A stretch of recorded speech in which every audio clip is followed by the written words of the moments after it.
The gunshot echoed through Truckee, California like thunder, and Nora Valentine didn't flinch. Blood splattered across her father's ledger as the outlaw who just murdered him turned his gun on her, his yellow teeth bared in a grotesque smile that promised she'd be next. "Not today," she whispered, pulling the hidden derringer from beneath her skirt and firing before he could react. The year was 1876, and at 22, Nora had just become the sole owner of the Valentine mercantile if she could keep it. The outlaw's body hit the floor with a thud, his blood seeping into the floorboards of the store that had been her family's livelihood since they'd arrived in Truckee 5 years ago.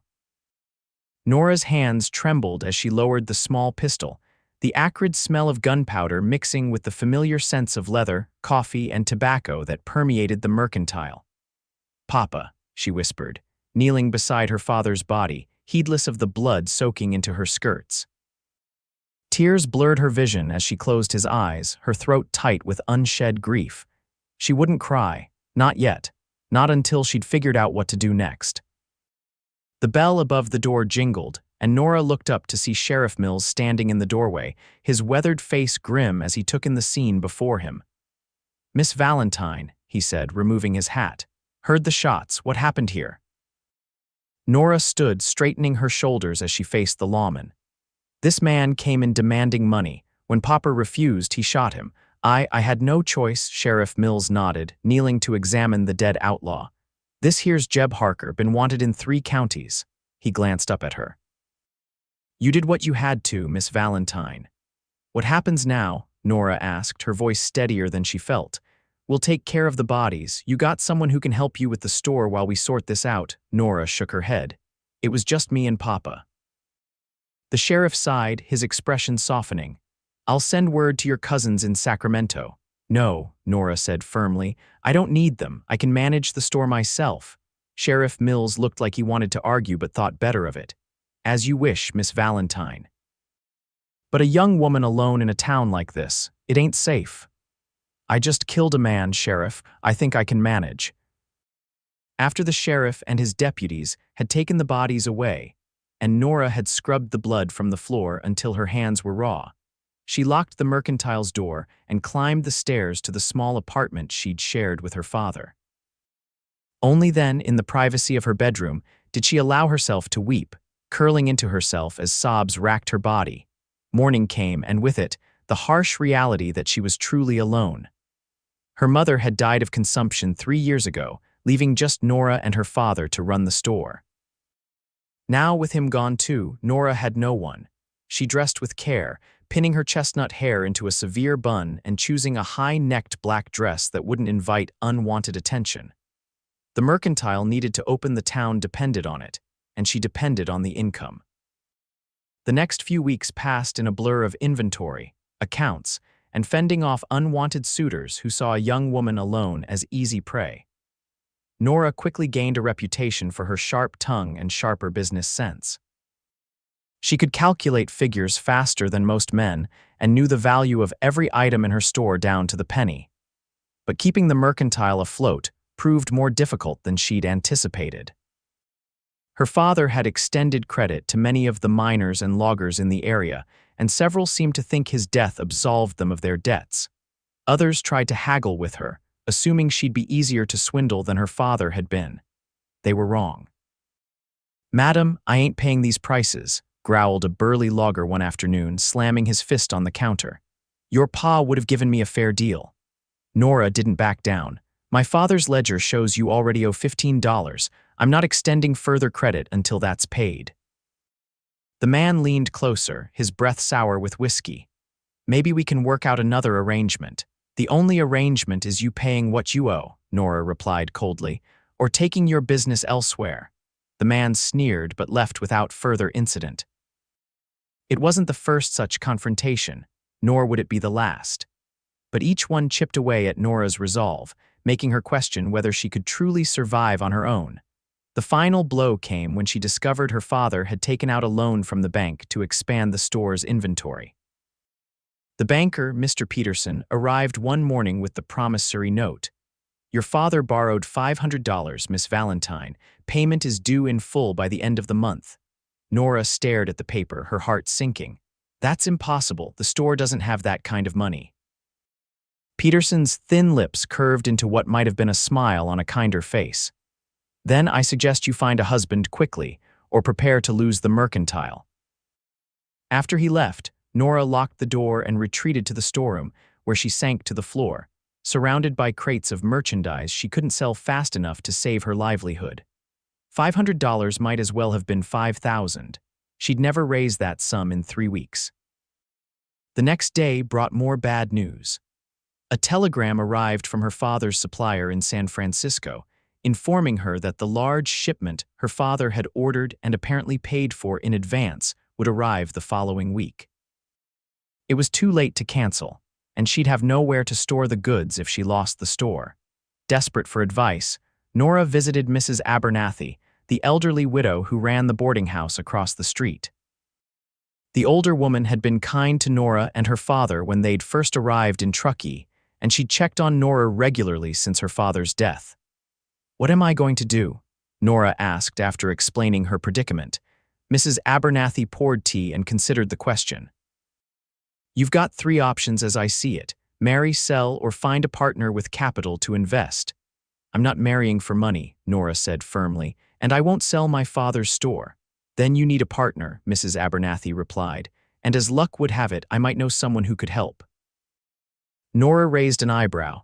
"Who?" "Reid Armstrong. He's coming to town tomorrow, my nephew's friend from back east. Educated man with money to invest. Been looking for an opportunity." Nora frowned. "Why would he help me?" "Because the Mercantile's the only general store for 20 miles and a smart businessman would see the potential." Mrs. Abernathy sipped her tea. "Besides, he owes me a favor." "I don't know." Nora hesitated. The idea of taking on a partner, especially a man she didn't know, went against everything in her. She'd worked too hard to maintain her independence. "Just meet him," the older woman urged. "What have you got to lose?"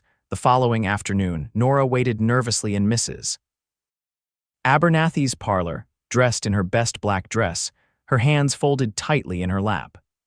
She'd closed the store early, losing precious hours of business to meet this mysterious potential investor. The sound of horses outside drew her attention, and she moved to the window to see 2 men dismounting. One she recognized as Mrs. Abernathy's nephew, Thomas. The other was a stranger, tall and broad-shouldered, dressed in clothes that marked him as neither a miner nor a cowboy, but something else entirely. Mrs. Abernathy bustled to the door to greet them, and moments later, Nora found herself face to face with Reid Armstrong. "Miss Valentine," he said, removing his hat to reveal dark hair and startlingly blue eyes. "It's a pleasure to meet you. Mrs. Abernathy speaks highly of your business acumen." Nora nodded, taking his offered hand briefly. "Mr. Armstrong, I understand you're interested in investment opportunities." A smile played at the corners of his mouth. "Direct. I appreciate that in business matters. Shall we discuss the details of your situation?" Over the next hour, Nora laid out the Mercantile's financial position with brutal honesty. She showed him the ledgers, explained the outstanding loan, and detailed the store's inventory and clientele. Throughout, Reid Armstrong listened attentively, asking pointed questions that revealed a sharp mind for business. "So," he said when she'd finished, "you need $500 immediately to satisfy the bank, plus additional capital to manage the incoming shipment and expand your customer base." "Yes," Nora admitted, "but I'm not looking to sell controlling interest.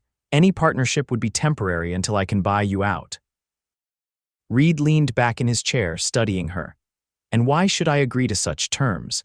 What's to prevent you from running the business into the ground once you have my money?" Nora bristled. "The Mercantile is all I have, Mr. Armstrong. I would never jeopardize it."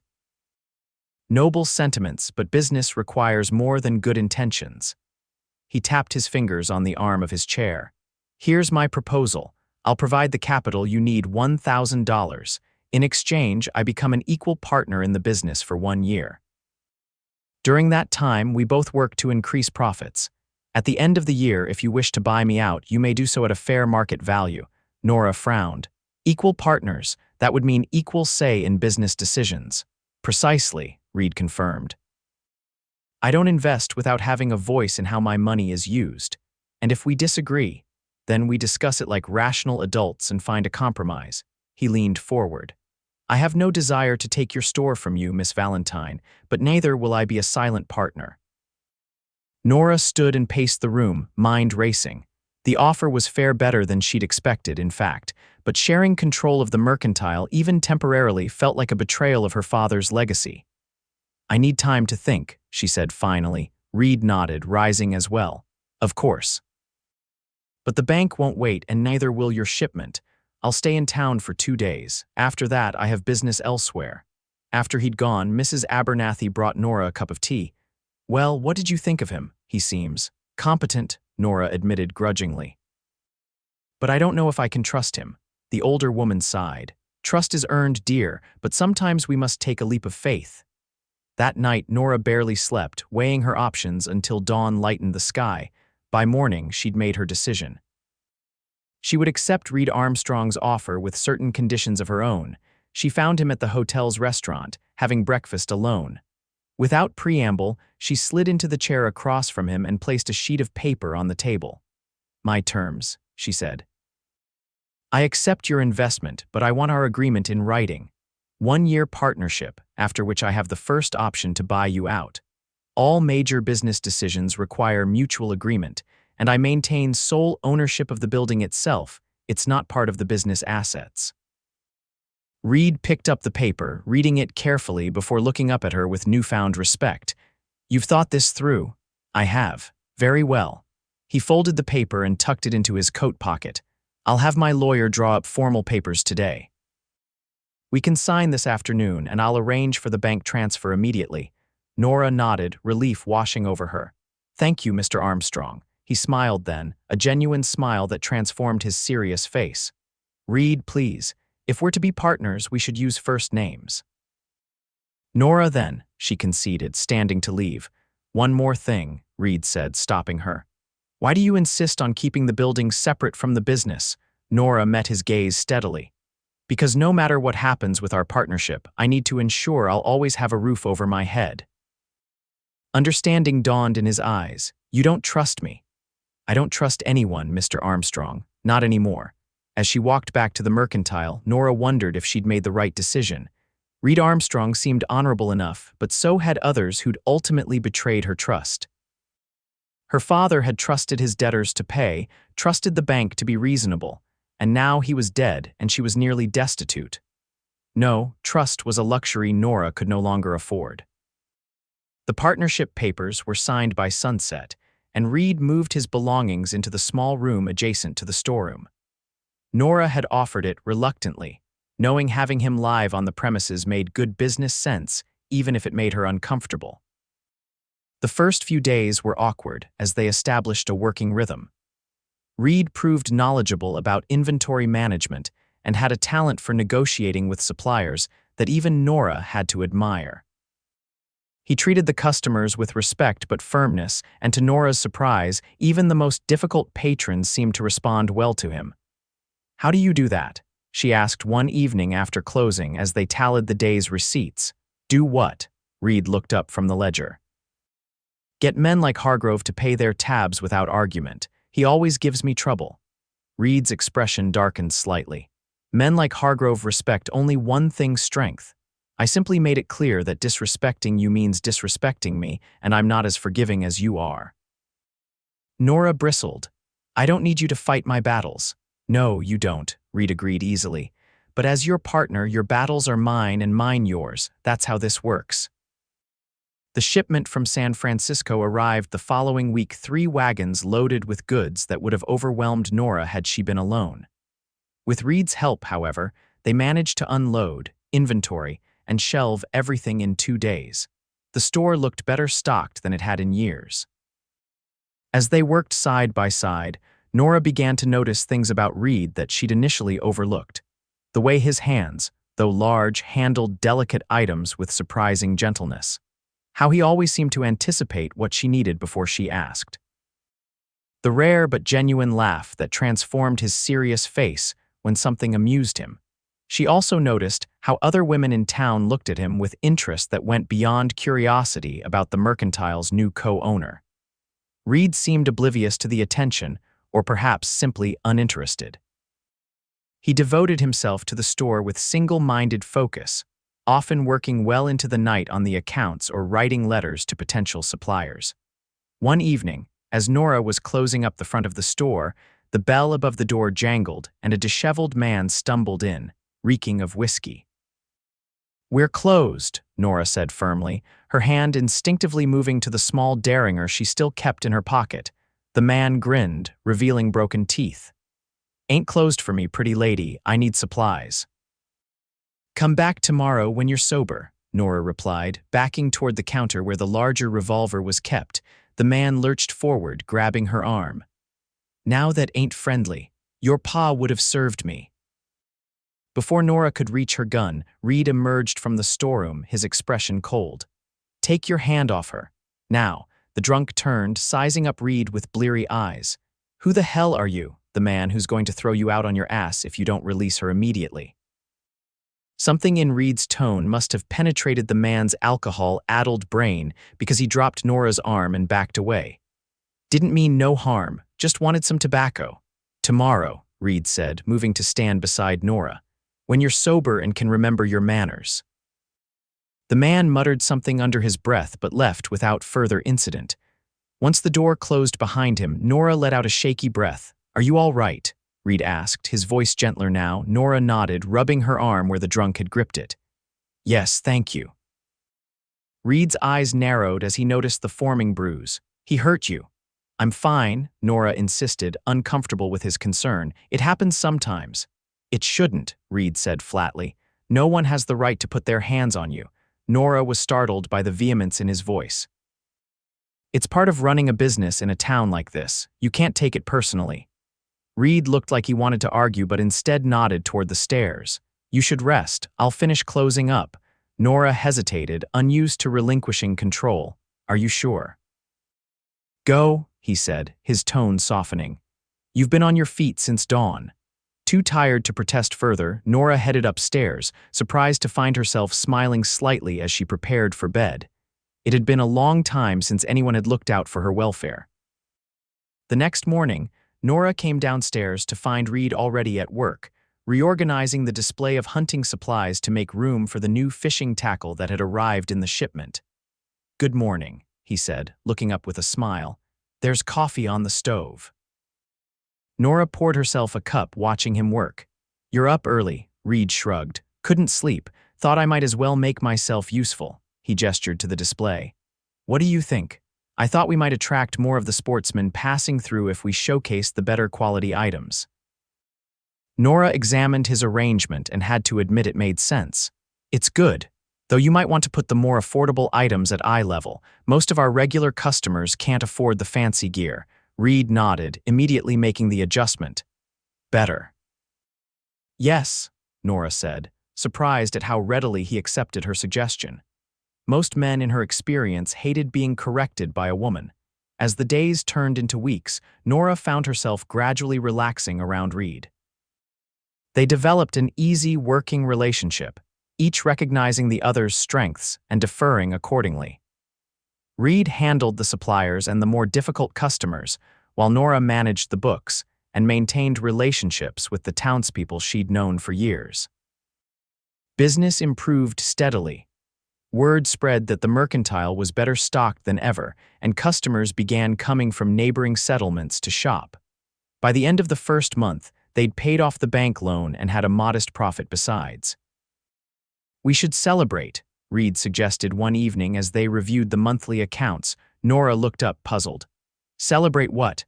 "Our first month of successful partnership," Reid said, closing the ledger, "and paying off the loan. Both are accomplishments worth marking." Nora hesitated.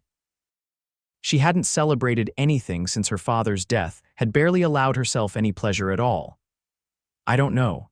Just dinner," Reid pressed. "At the hotel restaurant. They've hired a new cook from San Francisco who's supposed to be excellent." The idea was tempting. Nora couldn't remember the last time she'd eaten a meal she hadn't prepared herself, hurriedly between customers. "All right," she found herself saying. "That would be nice." Reid's smile was worth the momentary discomfort of accepting his invitation. Excellent. I'll make the arrangements for tomorrow evening if that suits you.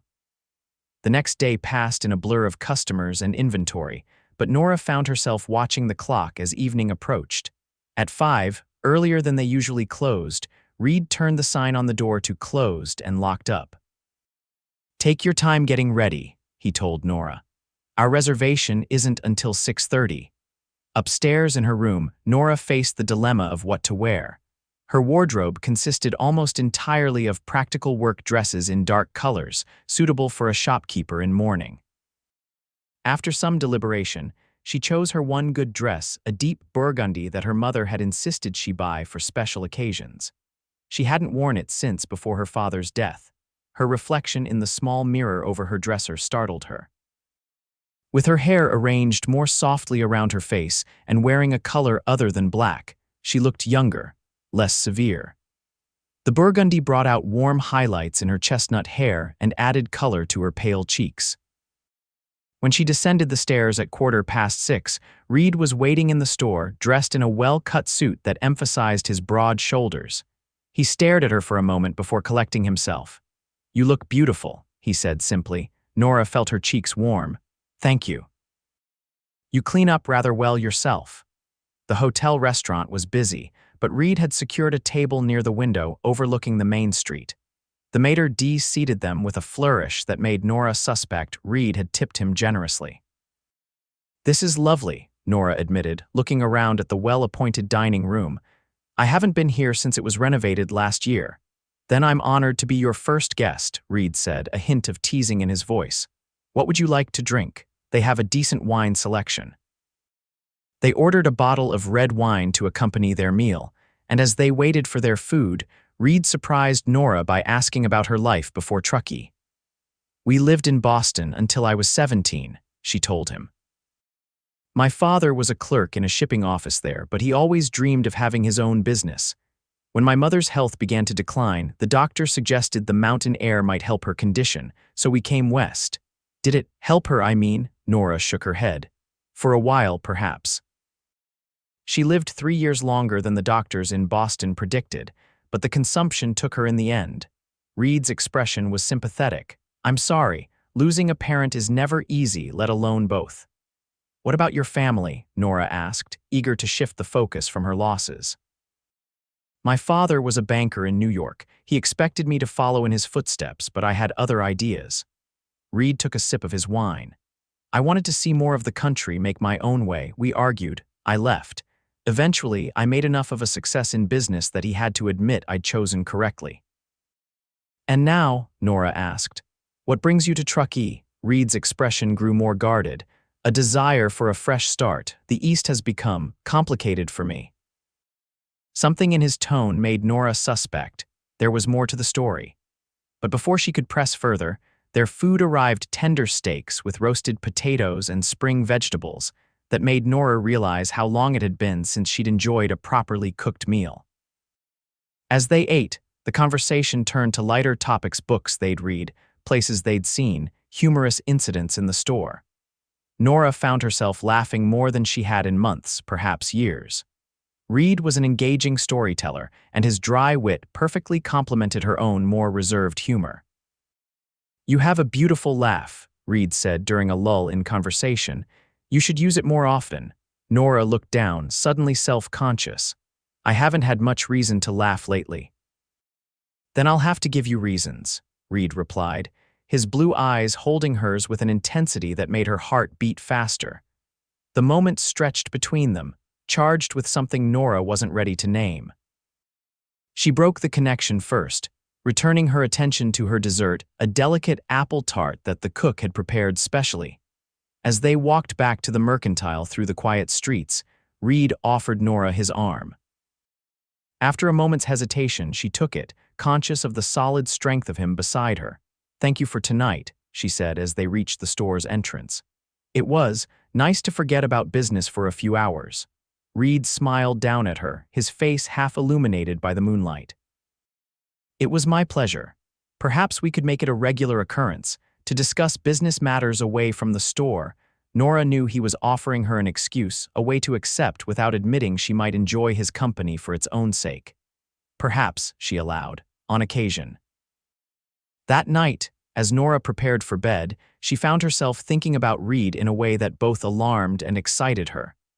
He was her business partner, nothing more. She couldn't afford to complicate their arrangement with personal feelings, especially when the partnership had a predetermined end date. In less than a year, she would buy him out and he would leave. Getting attached would be foolish. Yet as she drifted off to sleep, it was Reid's smile she saw, the warmth in his blue eyes when he'd looked at her across the dinner table. The following weeks brought a steady stream of customers as spring turned to summer and more travelers passed through Truckee. Reid and Nora worked well together, their complementary skills making the store more profitable than it had ever been. They began taking dinner together regularly, sometimes at the hotel, sometimes in the small apartment above the store when Nora felt like cooking. During these meals, they talked about everything except the growing attraction between them, an attraction Nora stubbornly refused to acknowledge, even as she found herself looking forward to their evenings together more than anything else. July brought scorching heat and with it, increased business as miners and loggers stopped by more frequently for supplies. One particularly busy Saturday, the store was packed with customers when Thomas Abernathy burst through the door, his face ashen. "Fire," he shouted, "at the lumberyard." It's spreading fast toward town. The customers immediately rushed outside and Reid turned to Nora. "Stay here, I'll go see how bad it is." "I'm coming with you," Nora insisted, already reaching for her shawl. Together, they hurried down the street toward the columns of black smoke rising at the edge of town. The lumberyard was fully engulfed, and men were forming bucket brigades to try to prevent the flames from spreading to the neighboring buildings. "They need more help," Reid said, removing his jacket. "Will you be all right if I join them?" Nora nodded, her throat tight with fear as she watched the fire leap higher. "Be careful."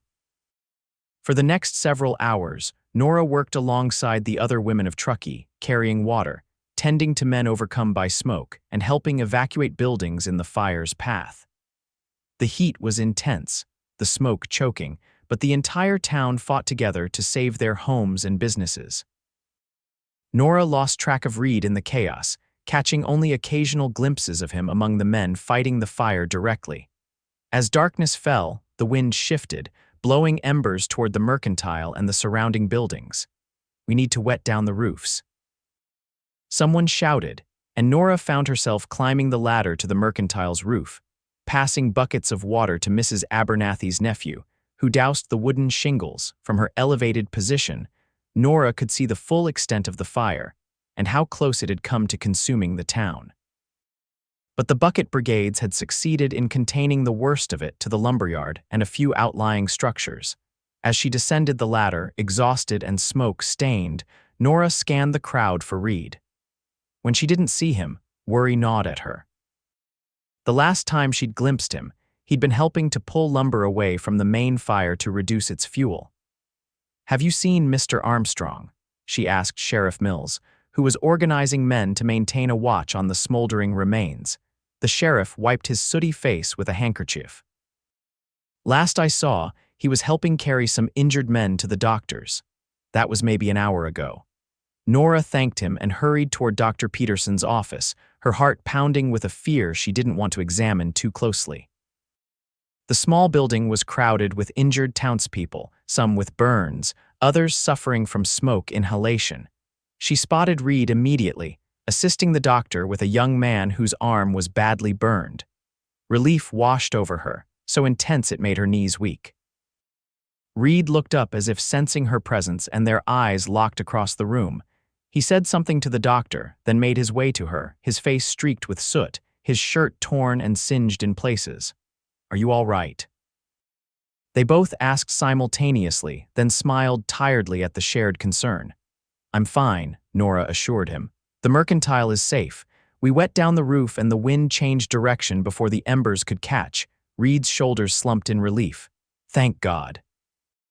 "I was worried when I couldn't find you earlier. I was helping evacuate the boarding house," Nora explained. "Are you hurt?" She gestured to a bloody tear in his sleeve. Reid glanced down as if noticing it for the first time. Just a scratch. A burning timber fell, but I mostly got out of the way. Without thinking, Nora reached up to touch his face, brushing away a smudge of soot from his cheek. The gesture was more intimate than anything she'd allowed between them before, and she saw Reid's eyes widen slightly in surprise. "You should have the doctor check it," she said, dropping her hand, suddenly self-conscious. "When he's seen to the more seriously injured," Reid agreed, capturing her hand before she could fully withdraw it. Nora, whatever he intended to say was interrupted by Dr. Peterson calling for more help with a badly burned logger. Reid squeezed her hand once before releasing it and returning to assist the doctor. Nora left the crowded office and made her way back to the mercantile, her mind whirling with emotions she'd been trying to suppress for weeks. The fear she'd felt when she couldn't find Reid, the relief when she saw he was safe, they spoke of feelings far deeper than mere partnership or even friendship. She had somehow, despite her best efforts, begun to care for Reid Armstrong, and that was dangerous indeed. The town of Truckee spent the next several days cleaning up after the fire. The lumberyard was destroyed, along with 2 homes and a small stable, but the rest of the town had been spared thanks to the community's quick response. The mercantile became a hub of activity as people came to purchase supplies for repairs. Reid and Nora worked from dawn until well past dusk, often too exhausted to do more than eat a quick meal before falling into bed. On the 4th night after the fire, as they were closing up, Reid noticed Nora swaying slightly as she counted the day's receipts. "You need to rest," he said, gently taking the money box from her hands. "You've been pushing yourself too hard." Nora started to protest, but found she lacked the energy. "We're busier than ever. I can't afford to rest." "We can't afford for you to collapse," Reid countered. "Go upstairs. I'll finish here and bring you some supper." Too tired to argue, Nora complied. In her room, she washed her face and changed into a comfortable wrapper, then sat by the window, watching the last light fade from the sky. She must have dozed off because the next thing she knew, Reid was knocking softly at her door. "Nora, I've brought food if you're hungry." She opened the door to find him holding a tray with bread, cheese, and a bowl of stew that smelled delicious. "Where did you get that? I didn't cook anything. Mrs. Abernathy sent it over. She thought we might be too busy to cook properly." Reid set the tray on the small table by the window. "Eat while it's hot." Nora sat, suddenly aware that this was the first time Reid had been in her private room. He seemed to realize it too, standing awkwardly by the door as if uncertain whether to stay or go. "Join me," Nora invited, surprising herself. "There's plenty, and you must be as tired as I am." Reid hesitated, then pulled the room's only other chair to the table. They ate in companionable silence for a few minutes, the simple food tasting better than anything Nora could remember. "I've been thinking," Reid said finally, breaking the quiet. "We should hire help." Nora looked up, startled. "The mercantile has never had employees beyond my father and me." "It's never been this busy before," Reid pointed out. "And with the profits we're making, we can afford to hire at least one person to help with stocking and cleaning, freeing us for customer service and management." Nora considered the idea. It made good business sense, but it would be yet another change in the store her father had built. "Who did you have in mind?" Thomas Abernathy's younger brother, Daniel. "He's 16, responsible, and looking for work now that the lumberyard is gone. Mrs. Abernathy mentioned he'd be interested." "I'll think about it," Nora said, not ready to commit. Reid nodded, accepting her need to consider the proposal. Of course. As they finished eating, Nora found herself studying Reid's profile in the lamplight. The past few days had left little time for personal reflection, but now, in the quiet of her room, she couldn't avoid the truth any longer. She cared for this man far more than was wise. "Thank you," she said softly, "for everything you've done since the fire, for the store, for—" She gestured vaguely, unable to articulate all she meant. Reid's eyes were warm as they met hers. "You don't need to thank me, Nora. We're partners." "Is that all we are?" The question slipped out before Nora could stop it, hanging in the air between them. For a long moment, Reid didn't respond, his expression unreadable. Then he reached across the table and took her hand in his. "No," he said simply. That's not all we are. At least not to me. Nora's heart pounded as Reid's thumb traced gentle circles on the back of her hand. Reid, you don't have to say anything, he assured her. I know you have reservations, I know you find it hard to trust. I'm not asking for promises, Nora, just don't push me away. The vulnerability in his eyes undid her. Impulsively, Nora leaned across the table and pressed her lips to his in a brief, soft kiss her first, though she'd never admit it. Reid looked stunned when she pulled back, and for a terrible moment, Nora thought she'd misunderstood his intentions. Then he smiled, a slow, wonderful smile that made her breath catch. I've wanted to do that for weeks, he admitted, but I wasn't sure you'd welcome it. Nora felt her cheeks flush. I wasn't sure either. I still don't know if this is wise.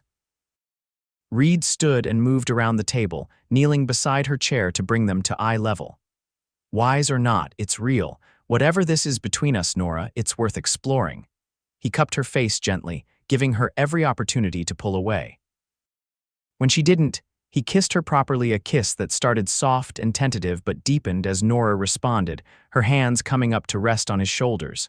When they finally parted, both a little breathless, Reid rested his forehead against hers. I should go, he said reluctantly. Before I forget myself entirely, Nora nodded, equally reluctant to end the moment but aware of the proprieties. Good night, Reid. He kissed her once more briefly before moving to the door. Sleep well, Nora. We can talk more tomorrow. After he'd gone, Nora touched her lips, still tingling from his kisses. What was she doing? Opening her heart to Reid could only lead to pain when their partnership ended and he left Truckee. Yet the thought of pulling back now, of pretending there was nothing between them, was equally painful. For the first time in a long time, Nora didn't know what to do. The next morning brought an unexpected visitor to the mercantile, Mr. Peterson from the bank, his pinched face more sour than usual. Miss Valentine, he greeted Nora, pointedly ignoring Reid, who was helping a customer select fishing tackle. I understand your business has been quite profitable lately. Good morning, Mr. Peterson, Nora replied cautiously. Yes, we've been fortunate, the banker sniffed. Indeed. So fortunate that I've had an inquiry about purchasing the mercantile. A very generous offer, I might add. Nora frowned. The mercantile isn't for sale, and even if it were, why would the inquiry come to you rather than to me? Peterson's thin smile didn't reach his eyes. Because the interested party is aware of your financial arrangement with Mr. Armstrong. They thought perhaps, given your history of financial difficulties, you might be persuaded to sell if the price were right. Reid, having concluded his business with the customer, approached them. Is there a problem? Nora explained the banker's visit, her voice tight with barely controlled anger. Mr. Peterson seems to think I might want to sell the store to an unnamed buyer. Reid's expression hardened. As my partner just told you, the mercantile isn't for sale, at any price. Peterson shrugged. I merely conveyed the inquiry, though I must say, Miss Valentine, you would be wise to consider it. A woman alone, she's not alone, Reid cut in sharply. And I suggest you leave now before you say something you'll regret. The banker looked between them, his gaze calculating. I see. Well, I'll inform my client of your decision. Good day. After he'd gone, Nora turned to Reid. Who do you think is trying to buy the store? Reid's jaw was set in a hard line. I have my suspicions. The timing is interesting right after the fire, when some businesses are struggling. You think someone is trying to take advantage of the situation, possibly, or they might have other motives. Reid ran a hand through his hair, a gesture Nora had come to recognize as a sign of frustration. I'll make some inquiries of my own. The incident cast a shadow over what should have been a pleasant day, especially given the new understanding between them. Nora found herself watching customers more carefully, wondering if one of them was the mysterious would-be buyer. That evening after closing, Reid suggested they discuss the matter over dinner at the hotel. We'll be less likely to be overheard there, he explained. Once they were seated at a corner table, meals ordered, Reid leaned forward. I spoke with Sheriff Mills today. He mentioned that a man named Harlan Bishop has been asking questions about businesses in town specifically, which ones might be vulnerable after the fire. Nora's brow furrowed. Bishop? I don't recognize the name. He's new to the area. Apparently has mining interests near Sacramento and is looking to expand his holdings. Reid took a sip of his wine. The sheriff thinks he's the one behind several recent property purchases in town. But why would he want the mercantile? We're not a mine. Control, Reid said simply. If he owns the only general store for miles, he controls the supply chain for his workers and everyone else in the area. He could set prices as he pleases, extend, or withhold credit at will. Nora shuddered at the thought. That would hurt a lot of people who depend on the store for necessities. Exactly. Reid's expression was grim. Men like Bishop don't care who gets hurt as long as they profit. The waitress brought their meals, and they ate in thoughtful silence for a few minutes. Finally, Nora asked the question that had been bothering her since Peterson's visit. How did Bishop know about our partnership arrangement? It's not common knowledge that you invested with a buyout clause. Reid frowned. That's been troubling me too. Only a few people know the details, Mrs. Abernathy, the lawyer who drew up the papers, and Peterson himself since he handled the bank transfer. You think Peterson told him? It's possible. The banker hasn't exactly been your ally. Nora pushed her food around her plate, appetite gone. What do we do now? Reid reached across the table and took her hand. Nothing changes. We run our business, make it stronger. Bishop can make all the offers he wants, but he can't force us to sell. Unless he finds another way to pressure us, Nora said quietly. Reid's grip on her hand tightened. I won't let that happen. I promise you, Nora, no one is taking the mercantile from you, not while I'm here. The conviction in his voice reassured her, but a small voice in the back of her mind whispered a reminder. Reid wouldn't always be here. Their partnership had an expiration date, and when it ended, she'd be vulnerable again.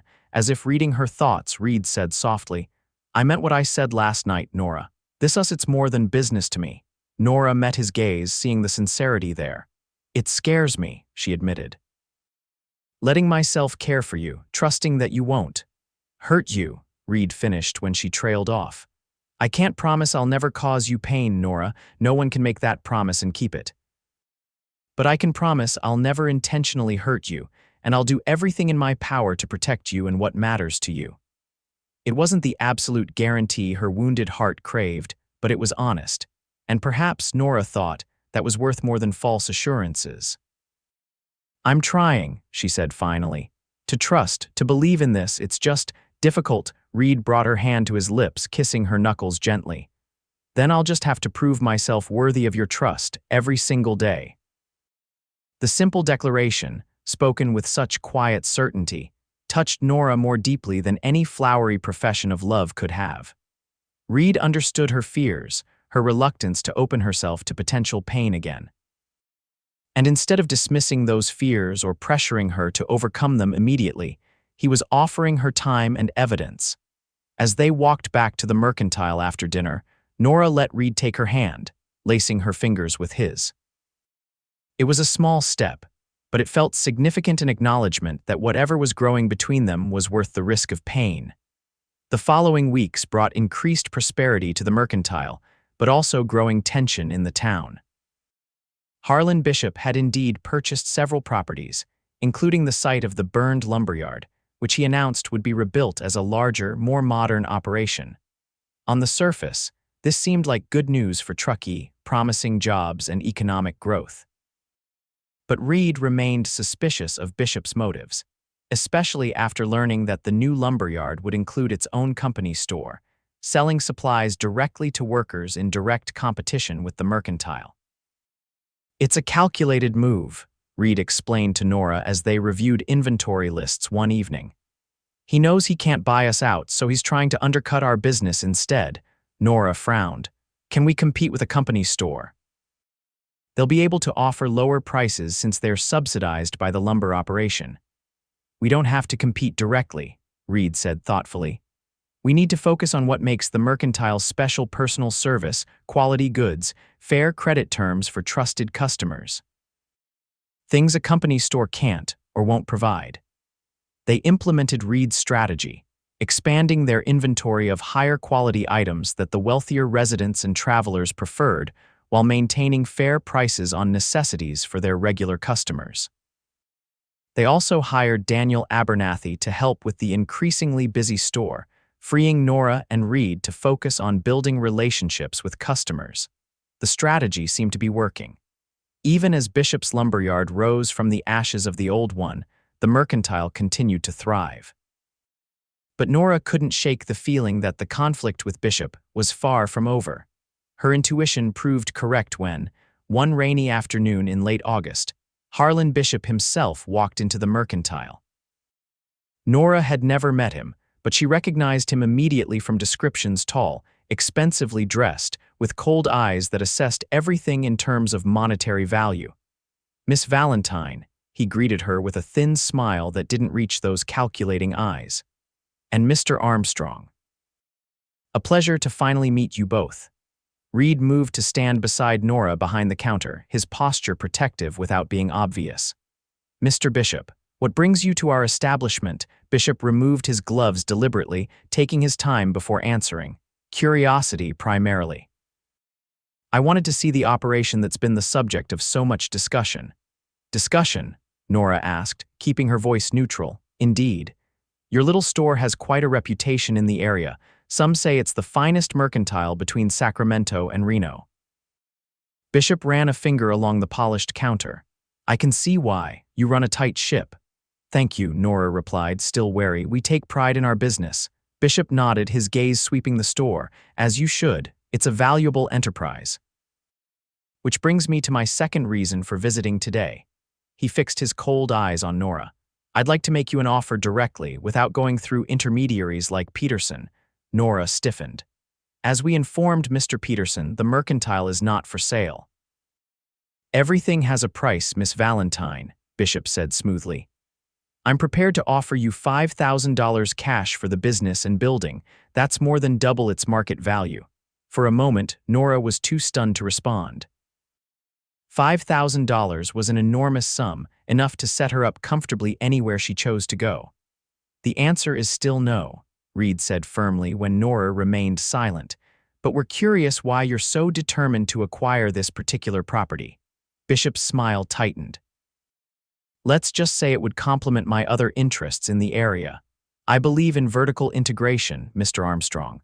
Controlling every aspect of a business operation leads to maximum efficiency and profit. At the expense of the community," Nora found her voice. "If you controlled the only source of supplies, you could charge whatever you wanted, extend or deny credit as it suited you. The people of Truckee would be at your mercy." Bishop shrugged, untroubled by the accusation. "Business is business, my dear, nothing personal." "It is personal to us," Nora said, her voice gaining strength. "This store serves this community, not the other way around, and it's not for sale, not at any price." A flash of anger crossed Bishop's face before he controlled it. "I admire your spirit, Miss Valentine. But you should know I rarely take no for an answer." He put his gloves back on with deliberate care. "Consider my offer. It won't remain open indefinitely." After he'd gone, Nora released a breath she hadn't realized she was holding. "Was that a threat?" Reid's expression was grim. "I believe it was. Bishop isn't accustomed to being refused." "What do we do now?" Nora asked, a familiar anxiety knotting in her stomach. Reid took her hand, his grip warm and reassuring. "We continue as we have been, but we need to be vigilant. Men like Bishop play by their own rules."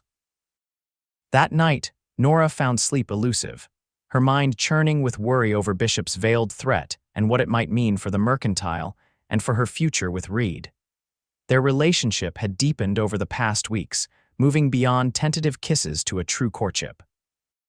They'd begun taking long walks together on Sundays when the store was closed, sharing stories of their childhoods and dreams for the future. Reid had even begun teaching Nora to ride, using horses borrowed from the livery stable. But always, at the back of Nora's mind, was the knowledge that their partnership had an endpoint. Reid had never mentioned changing the terms of their agreement or staying in Truckee permanently.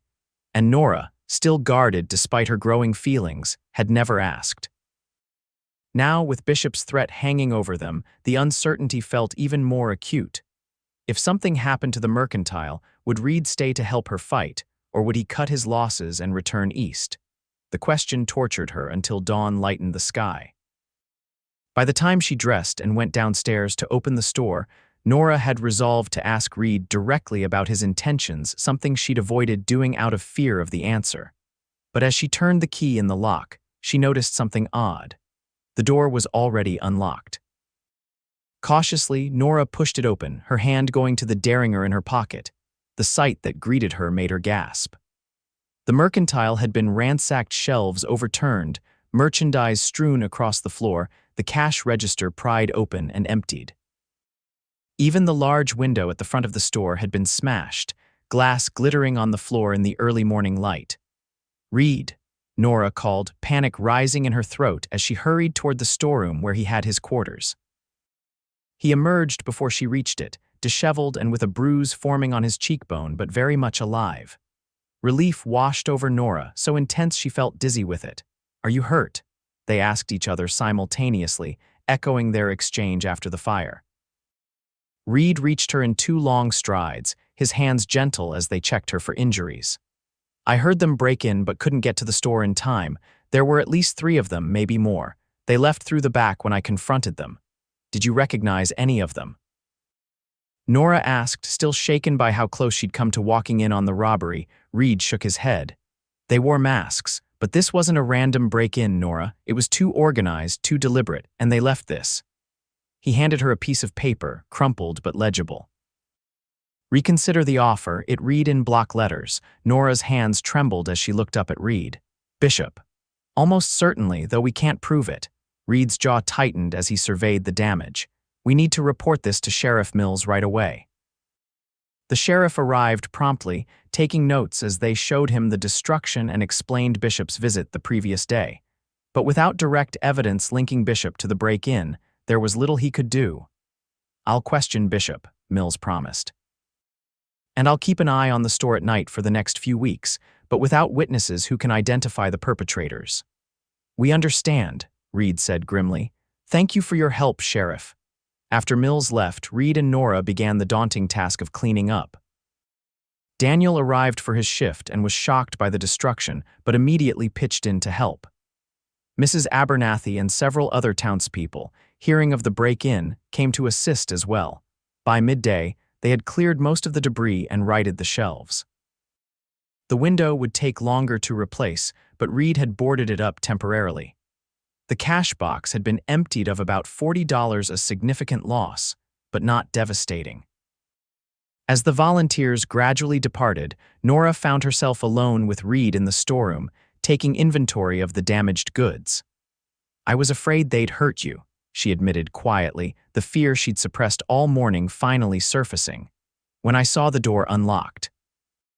Reid set down the ledger he'd been writing in and crossed to her, pulling her into his arms. "I'm all right," he murmured into her hair. "Just a few bruises." Nora clung to him, allowing herself to draw comfort from his embrace. "This is about more than the store now, isn't it? Bishop won't stop." "No," Reid agreed, his voice hardening. "He won't stop on his own, but we're not without resources, Nora. I've sent telegrams to contacts in Sacramento who might have information about Bishop that could be useful." Nora pulled back slightly to look up at him. "What kind of information?" "The kind that might give us leverage. Men like Bishop rarely build their empires without cutting corners, making enemies, or breaking laws. If we can find evidence of wrongdoing, we could use it to make him back off," Nora finished, seeing his strategy. "But isn't that dangerous?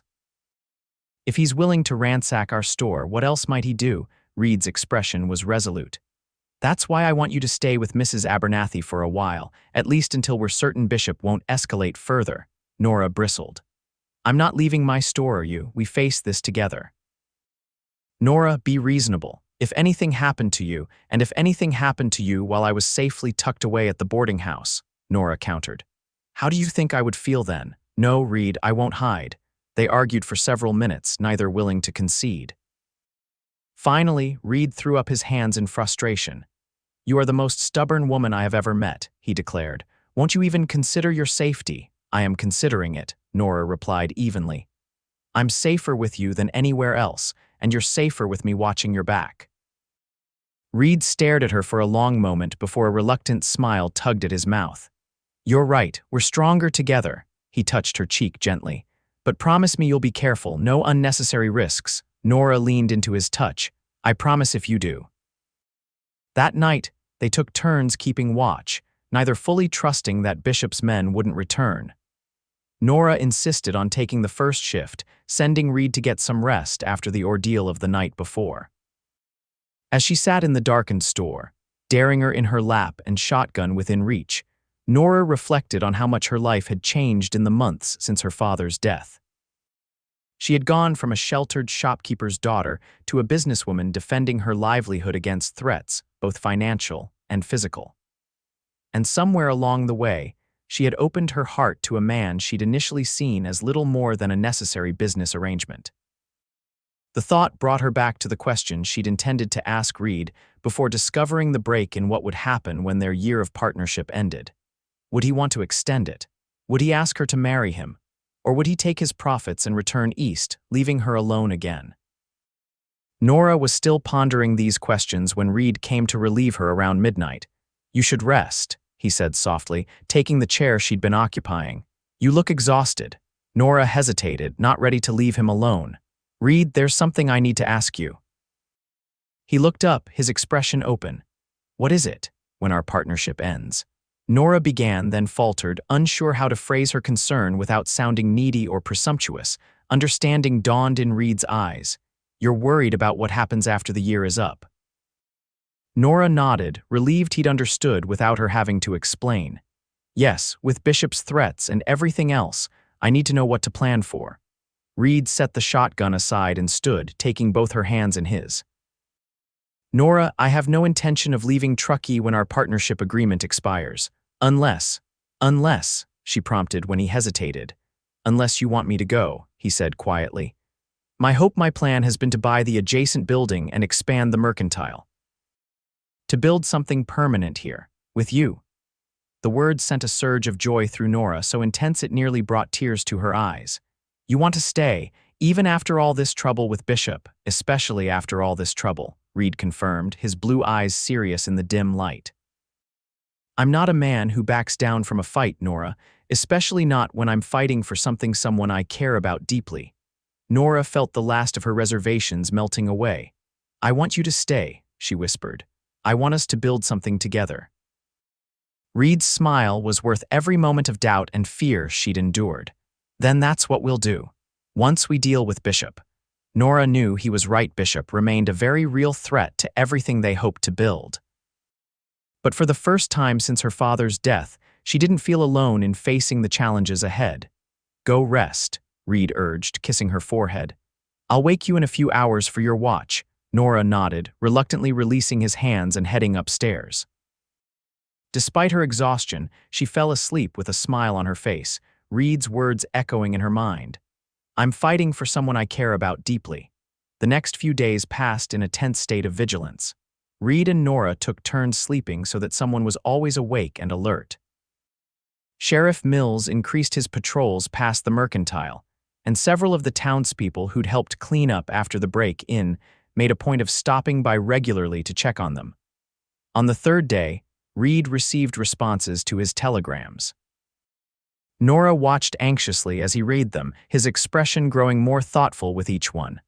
"What is it?" she asked when he finally looked up. "Did you find something we can use against Bishop?" Reid nodded slowly. "Possibly.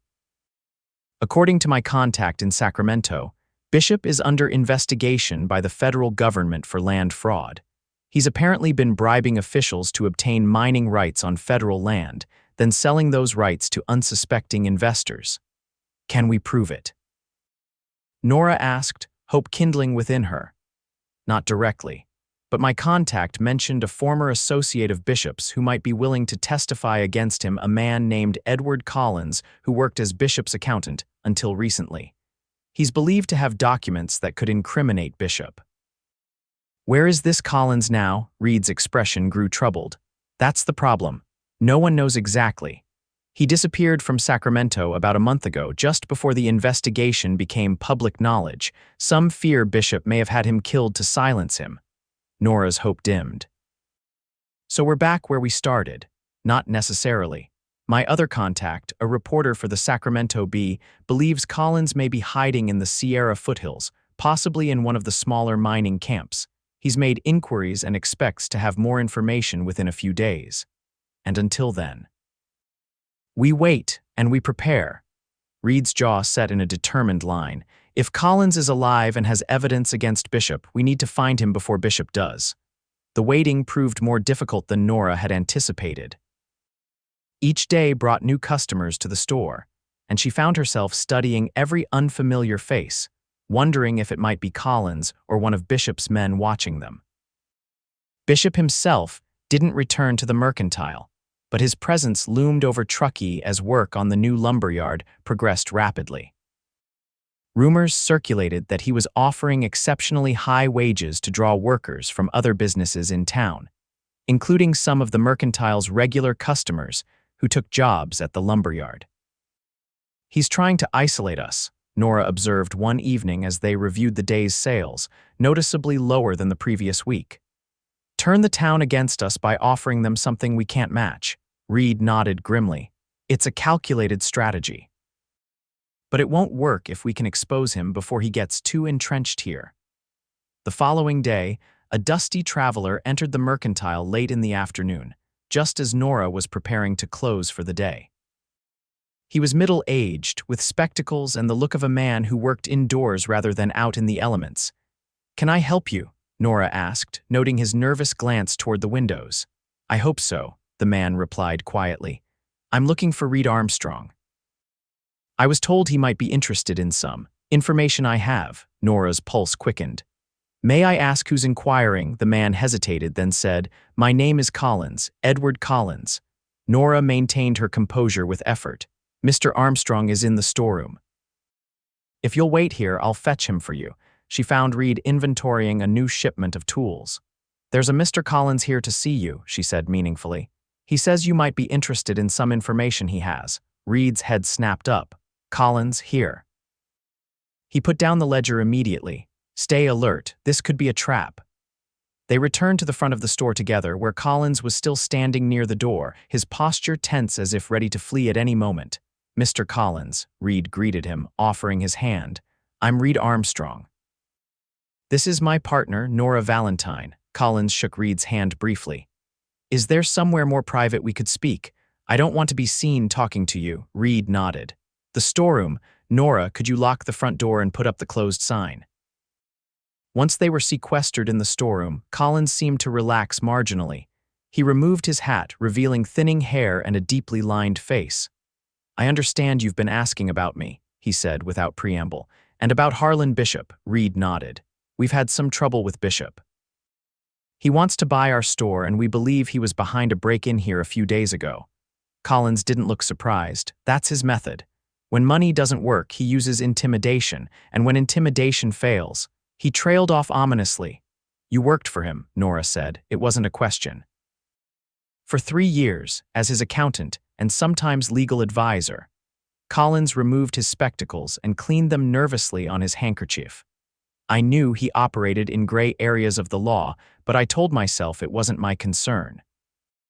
Until I discovered evidence of outright fraud, bribes to land officials, falsified surveys, double sets of books to hide profits from investors and the tax authorities." "And you took this evidence when you left his employ," Reid surmised. Collins nodded. "Enough to send him to prison for a very long time. It was my insurance policy. I thought if Bishop knew I had the documents, he wouldn't dare come after me." "But he did," Nora guessed, seeing the fear in the man's eyes. 2 weeks after I left Sacramento. Men broke into my home searching for the documents. I barely escaped with my life." Collins' hands trembled slightly. "I've been moving from town to town ever since, never staying in one place for more than a few days. But Bishop's men are persistent. I think they followed me to Truckee." Reid and Nora exchanged a glance. "Do you still have the documents?" Reid asked. Collins patted his coat. "Some, the most incriminating, are hidden elsewhere." He looked between them anxiously. "I heard in town that you two are standing up to Bishop, that you refuse to sell despite his pressure." "Is that true?" "It is," Nora confirmed. "The mercantile isn't just a business to us, it's our future." Collins seemed to come to a decision. "Then perhaps we can help each other. I need safe passage to San Francisco, where I can turn the documents over to federal investigators." In exchange, I can provide you with enough evidence of Bishop's illegal activities to convince him to leave you and Truckee alone. Reid considered the proposal. It's risky. If Bishop's men are watching you, they're probably watching us too by now. I know, Collins admitted. But I'm running out of options and places to hide. And time. The federal investigation is stalled without my evidence.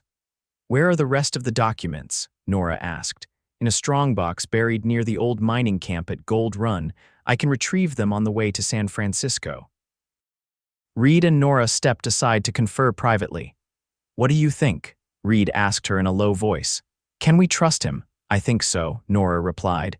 He seems genuinely frightened of Bishop, and his story matches what your contacts told you. Helping him could put us in even more danger, Reid warned. Bishop won't take kindly to us aiding his enemy. Nora straightened her shoulders. We're already his enemies, and if Collins is telling the truth, this could be our chance to end Bishop's threat permanently. Reid studied her face for a moment, then nodded, a smile touching his lips. You never cease to amaze me, Nora Valentine. Most women would be looking for a way out of this mess, not diving deeper into it. I'm not most women, Nora reminded him with a small smile of her own. And we've come too far to back down now. They turned back to Collins, who was watching them anxiously. We'll help you, Reid told him, but we need to plan carefully. Bishop has too many eyes in town for us to simply ride out with you. The three of them spent the next hour devising a strategy. Collins would stay hidden in the mercantile overnight. The following morning, before dawn, Reid would fetch horses from the livery stable not for themselves, but as a decoy. Meanwhile, Nora and Collins would depart via the back alleys to the train station, where they would board the early freight train to Gold Run. Reid would follow later, taking a more obvious route out of town to draw attention away from Nora and Collins. They would rendezvous at Gold Run, retrieve the documents, and continue to Sacramento, where federal marshals could take Collins into protective custody. It's dangerous, Reid acknowledged as they finalized the details. Especially for you, Nora. I don't like the idea of you traveling alone with Collins. I won't be defenseless, Nora assured him, touching the derringer in her pocket. And it makes the most sense this way. Bishop's men will be watching you more closely than me. Collins, who had been silent during their planning, spoke up. Miss Valentine is right. Bishop underestimates women. He won't expect her to be involved in my escape. As night fell, Reid made Collins a pallet in the storeroom while Nora prepared a simple meal for the three of them. They ate in relative silence, each contemplating the risks of the plan they'd devised. After the meal, Reid insisted on taking the first watch while Nora and Collins rested. We'll need to leave by 4 to catch the freight train, he reminded Nora. Try to get some sleep. Nora nodded, but as she climbed the stairs to her room, her mind was too full for rest. Everything was happening so quickly. Just days ago, her main concern had been acknowledging her feelings for Reid. Now they were planning to help a fugitive escape from a dangerous man who wanted their business. Despite her anxiety, Nora must have dozed off because the next thing she knew, Reid was gently shaking her awake. It's time, he whispered. Nora dressed quickly in her simplest, most practical dress and sturdy boots. She packed a small bag with essentials, including the derringer and extra ammunition. Downstairs, she found Collins already awake and looking more nervous than ever. Reid pulled Nora aside for a moment of privacy before they separated. Be careful, he murmured, cupping her face in his hands. If anything seems wrong, anything at all, abandon the plan and get to safety. Promise me. Nora nodded. I promise, but you be careful too. You're the one deliberately drawing attention. I'll be fine, Reid assured her, though they both knew the danger was real. He kissed her then, a kiss that held all the words they didn't have time to say: his worry, her determination, and the love that had grown between them against all odds. I'll see you at Gold Run, Nora whispered when they parted. Count on it, Reid replied with a confidence she knew was partly for her benefit. They slipped out the back door of the mercantile into the pre-dawn darkness. Reid headed toward the livery stable while Nora led Collins through the back alleys toward the train station on the edge of town. The freight train was already being loaded when they arrived, the station deserted except for railway workers too busy to pay much attention to two early passengers. Nora purchased tickets with cash, careful to keep her face turned away from the clerk in case he recognized her.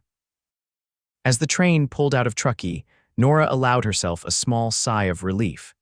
The first part of their plan had succeeded. Now they needed to reach Gold Run, retrieve Collins' documents, and rendezvous with Reid without being spotted by Bishop's men. The journey to Gold Run took less than 2 hours. Nora and Collins remained in their seats, speaking little, both watching for anyone who might be following them. The train was nearly empty, carrying mostly cargo rather than passengers, which made surveillance easier but also meant they stood out more. Gold Run was little more than a whistle stop now. The mining camp that had once bustled with activity largely abandoned as the easy gold had played out. As they disembarked, Nora scanned the small platform for Reid, but he wasn't there. "He'll come," Collins assured her, seeing her concern. "The ride from Truckee takes longer than the train." "I know," Nora said, trying to sound more confident than she felt. "Where are the documents hidden?" Collins pointed to a hill visible beyond the few remaining buildings of the camp. "Up there, near the old mine entrance. It's about a 20-minute walk." They set off, Nora constantly looking back over her shoulder for any sign of pursuit or of Reid. The path to the abandoned mine grew steeper and rockier as they ascended, making conversation difficult. By the time they reached the boarded-up mine entrance, both were breathing hard. "It's here," Collins said, moving to a pile of rocks about 50 feet from the mine. He began removing stones carefully, revealing a metal strongbox beneath. "Help me lift this. It's heavy." Nora knelt beside him, helping to extract the box from its hiding place. It was indeed heavy, and she wondered how Collins had managed to carry it up here alone. As they set the box on level ground, Nora heard the sound of hoofbeats approaching. Her hand went to her derringer, but she relaxed when she recognized Reid's tall figure on horseback. "You made it," she called as he dismounted and tied his horse to a scraggly pine. "No problems on the road," Reid reported, joining them. "But we should hurry. Bishop's men were watching the livery stable when I left. They may have followed once they realized I was alone." Collins had opened the strongbox and was quickly transferring papers to a leather satchel. "These are the most important documents," he explained. "Ledgers showing bribes, correspondence with corrupt officials, maps of the fraudulent land claims, enough to put Bishop away for years." Once the documents were secure, they reburied the empty strongbox and headed back down the hill toward the settlement. The plan was to continue to Sacramento on the next train, which would arrive in approximately an hour. They were halfway down when Reid, in the lead, suddenly stopped and held up a hand in warning. "Riders coming," he said in a low voice. "Take cover." They ducked behind a large boulder, peering cautiously around it to see 3 men on horseback approaching the abandoned mining camp. Even from a distance, Nora could see they were armed. "Bishop's men," Collins whispered, his face pale. "They must have followed the train rather than Reid." Reid's expression was grim. "They'll check the mine when they don't find you in the settlement. We need to get to the station before they realize where we are." "There's another path," Collins said. "It's rougher but less visible from below. This way." He led them along a narrow trail that skirted the hill rather than descending directly. It was indeed rougher going, with loose rocks that threatened to send them sliding and patches of dense brush that tore at their clothing. But it kept them out of sight of the men searching the main path and the mine entrance. They reached the small settlement just as the sound of a train whistle announced the approaching Sacramento-bound train. The station was on the far side of the handful of buildings that still constituted Gold Run, and they would have to cross open ground to reach it. "I'll go first," Reid decided. "If it's clear, I'll signal. If not, head back into the hills and wait for me there." Before Nora could protest, he was moving, walking casually as if he had every right to be there. She watched anxiously as he made his way toward the station, her heart pounding in her chest. Reid reached the small platform without incident and turned to wave them forward. Nora and Collins emerged from cover and hurried toward him, the leather satchel with the incriminating documents clutched tightly in Collins' arms. They were halfway to the station when a shout went up behind them. Nora glanced back to see one of Bishop's men pointing in their direction, the other 2 already mounting their horses. "Run." Reid called, drawing his revolver. Nora grabbed Collins' arm and pulled him into a sprint, the station now agonizingly far away. The train was pulling in, steam billowing from its stack, wheels screeching as it slowed. A shot rang out, the bullet kicking up dust near Nora's feet. She didn't look back, focusing only on reaching the train. Reid returned fire, providing cover as they ran. They reached the platform just as the train came to a complete stop. Reid pushed them toward the nearest car. "Get on, I'll hold them off." "Not without you," Nora cried, reluctant to leave him behind. "Go," Reid insisted. "I'll be right behind you." Collins was already boarding, helped by the startled conductor. Nora hesitated only a moment longer before climbing aboard as well, immediately turning to watch for Reid. The conductor was shouting questions, but Nora ignored him, her attention fixed on Reid, who was exchanging fire with Bishop's men from behind a water barrel at the edge of the platform. One of the pursuers fell, clutching his leg, but the other two continued their approach. "We need to leave now." The conductor was saying, "Can't delay the schedule." "Wait," Nora pleaded. "My friend is coming." The train whistle blew, and the cars lurched slightly as the engine began to build steam. Reid, seeing the train preparing to depart, broke from his cover and ran for the slowly moving car where Nora stood in the doorway, hand outstretched. More shots rang out behind him. Reid stumbled but kept running. He reached the train, grabbing Nora's hand and pulling himself aboard just as the train picked up speed. A final shot narrowly missed him as they fell together onto the floor of the car. "Reid," Nora gasped, helping him up. "Are you hit?" he grimaced, clutching his side. "Grazed, it's not serious." But when he pulled his hand away, it was slick with blood. Nora's heart seized with fear. "You need a doctor." "Not until we reach Sacramento," Reid insisted. "We need to get Collins and those documents to the federal authorities first." The conductor, now understanding they were fleeing armed pursuers, helped them to a private compartment where Nora could examine Reid's wound. It was indeed a graze rather than a direct hit, but it was bleeding freely and clearly painful. Nora used clean handkerchiefs from her bag to bandage it as best she could, her hands steady despite her fear. Reid watched her work, his blue eyes never leaving her face. "I'm sorry," he said softly. "I promised to keep you safe, and instead I've led you into danger." Nora shook her head firmly. "I chose this, Reid. We both did, and we're going to finish it together." Collins, who had been keeping watch at the compartment window, spoke up. "I don't think we were followed. The train is moving too fast now." "Good," Reid said, wincing as he adjusted his position. "How long until we reach Sacramento?" "About 3 hours," Collins replied. "I've sent a telegram ahead to my contact in the U.S. Marshal's office. They'll meet us at the station." The remainder of the journey passed in tense silence, each lost in their own thoughts. Nora checked Reid's bandage periodically, relieved that the bleeding had slowed. Collins clutched the satchel of documents as if his life depended on it, which, Nora reflected, it probably did. As promised, federal marshals were waiting when the train pulled into Sacramento.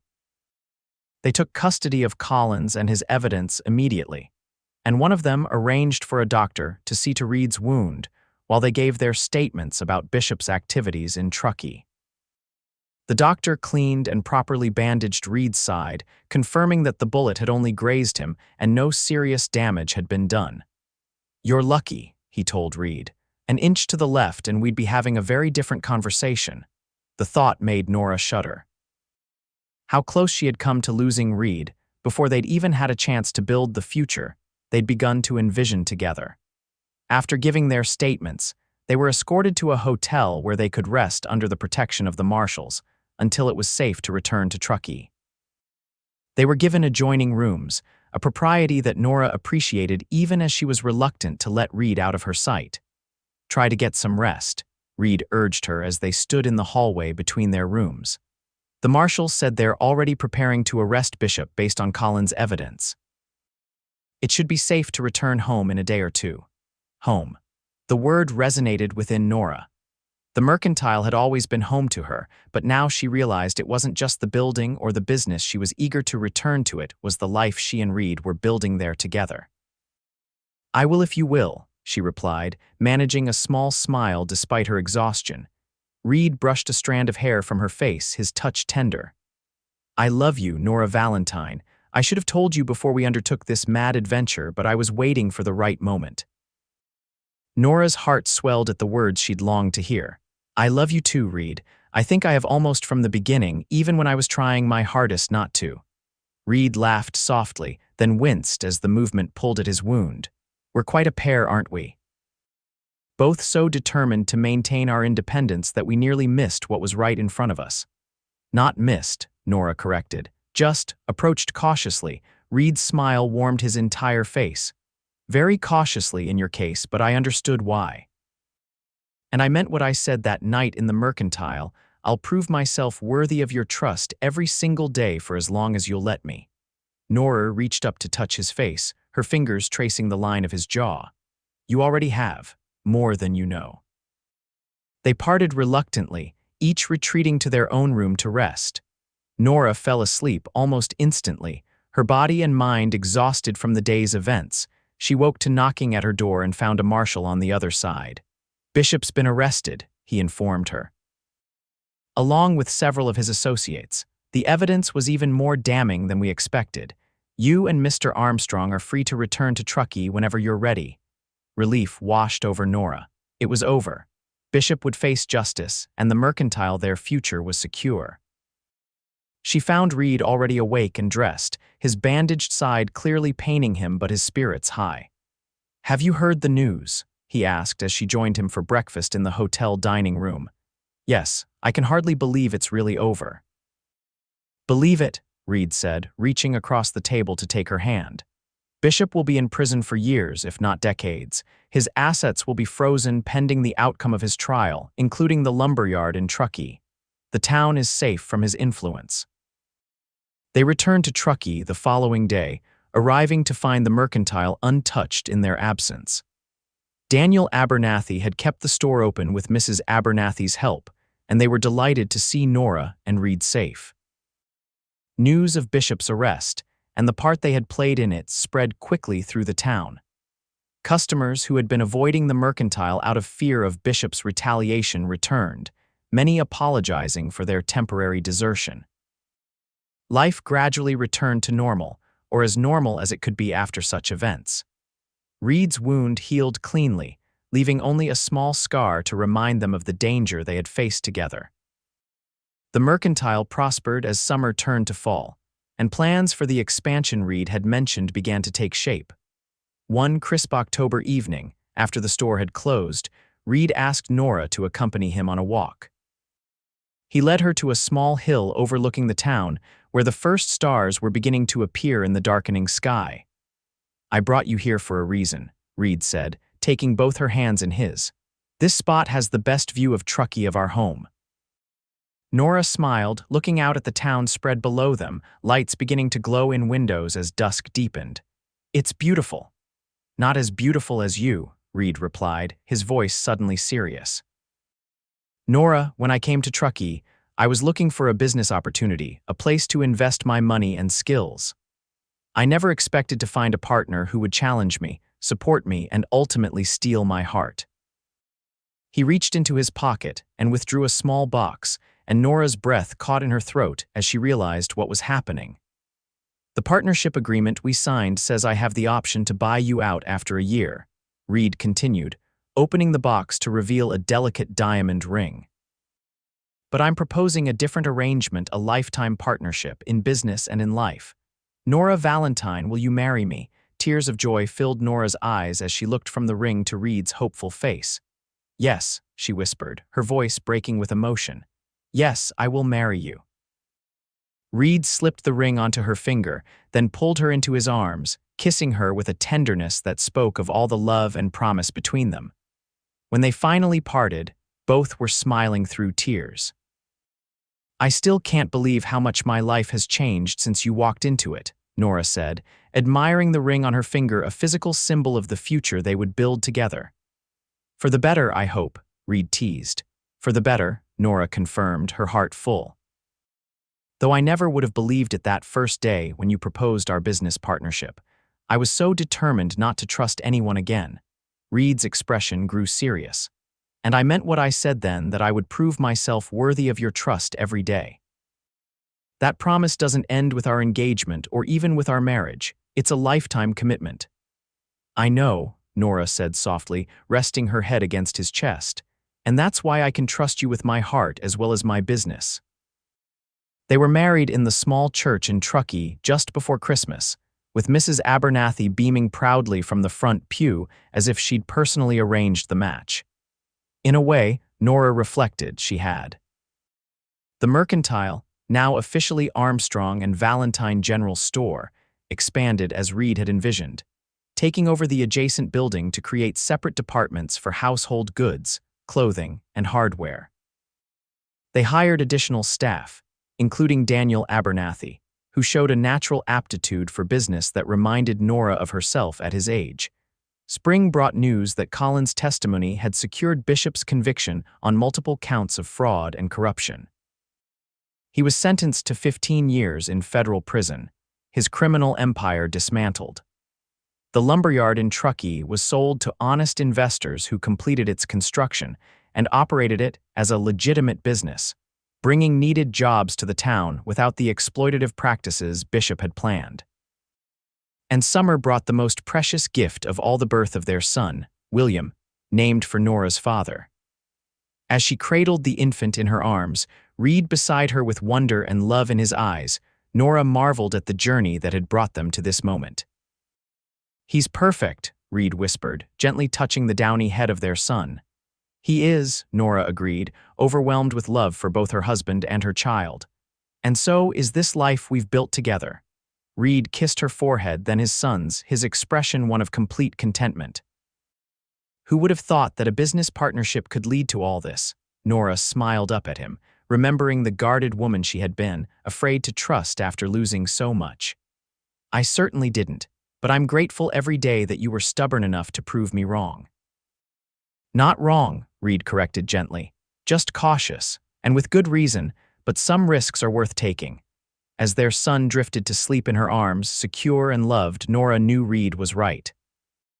The risk of opening her heart again, of trusting Reid with her future, had been the greatest gamble of her life and had brought the greatest rewards.